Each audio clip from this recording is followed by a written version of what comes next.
Yusek, may we have your statement about the message of Vice President Sara Duterte saying that the conflict now in the Senate reflects the leadership of the administration. To be exact, she said, yung kaguluhan sa Senado ay nagsasalamin sa leadership ng administrasyon. Yung kaguluhan at kawalang direksyon ng ating bansa ay nagsasalamin kung ano yung klase ng leadership na meron ng nakaupo sa palasyo at ng ating administrasyon dahil lahat naman ng tao ay nare-recognize nila kung ano yung direksyon ng isang leader. Your comment on that, ma'am.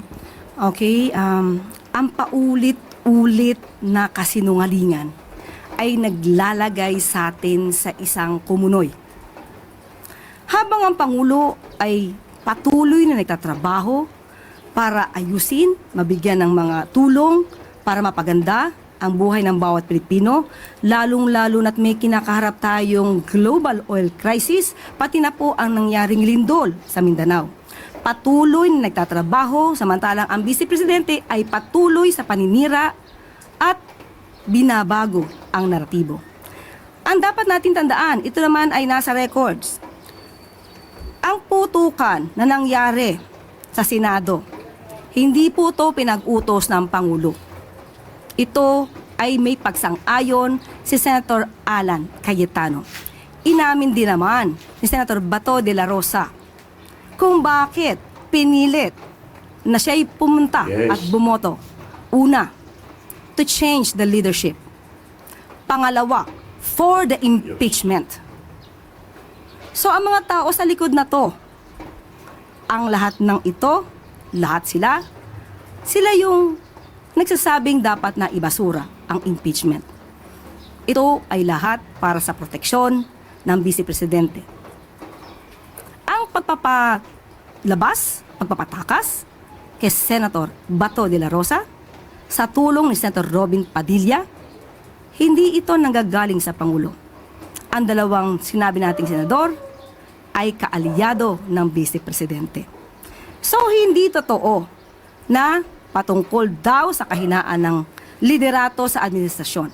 Kung hindi ito ay sa patuloy na pang-aabuso sa kapangyarihan para lamang sa kanilang mga kaalyado. So, huwag sana mamihasa sa pagdudungis ng iba para magmukhang biktima sa ating mga mata. And Yusek, speaking of impeachment, is the palace in a way concerned that the impeachment proceedings might be affected now that there's still a gridlock in the Senate? Hindi lamang siguro ang palasyo ang nakakita niya, kundi buong sambayan ng Pilipino. Ang nais lamang po ng Pangulo ay masunod ang due process, masunod ang proseso, masunod ang rule of law. Para kung may kailangan managot, dapat na managot. Kung kailangan na malinis ang pangalan, dapat linisin ang pangalan. So, yun lamang po ang concern ng bawat Pilipino. Dapat makita natin ang katotohanan, hindi sa pagtatago gamit ang kasinungalingan. Yusek, isa-segue ko na po dun sa isang issue. This time, were you able to talk to the President about the proposal to rejoin the International Criminal Court? Because I understand there's a latest post by Congresswoman Laila de Lima, and she said that she is asking what is preventing the President from initiating the process for the Philippines to rejoin ICC. Sabi po niya, this tests the administration's sincerity in preventing impunity and upholding justice and accountability. Why is the government standing idle on this matter?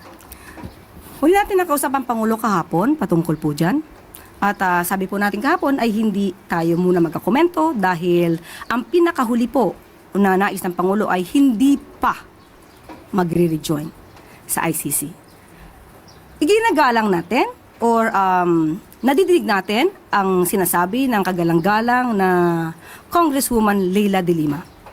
Pero hindi po ibig sabihin na kapag hindi pa nag-rejoin sa ICC, ay hindi na makikita ang sensibilidad ng administrasyon para mapanagot ang dapat na mapanagot. Tayo po ay tumutupad sa ating batas, ang RA 9851. Ito po ay isang tool na magagamit para mapanagot ang dapat na mapanagot ang mga taong may kaso sa ICC. Nakita na po nila. Yes. Na-surrender na po natin mismo ang dating Pangulong Duterte sa ICC. Gamit ang RA 9851 at ang pag-obserba natin sa residual obligations, pati po ang ating kooperasyon sa Interpol. So hindi po ito nagpapakita na walang sensibilidad ang administrasyon para mapanagot ang dapat na mapanagot. Hindi po dyan nagtatapos. Hinahanap po natin at tinutugis pa si Senator Bato na pinangalan ng co-perpetrator ng ICC para sa crimes against humanity. Thank you, Yusek. Vice President Sara Duterte, wherein she said na para ma-resolve po yung issue sa Senate leadership ay dapat mag-usap-usap yung 24 senators, including yung mga nagtatago at yung mga nakakulong. Is this even a realistic or responsible proposal coming from the Vice President? Unang-una siguro po i-advise nyo siya, total lawyer naman siya, nabasahin po yung Avellino versus Cuenco para magkaroon siya ng kahit konting kaalaman sa sinabi po ng Supreme Court patungkol po dyan. At kung sasabihin nyo kung realistic, unang-una, hindi po agad makakapunta o makakadalo, makakaboto ang isang nakadetine.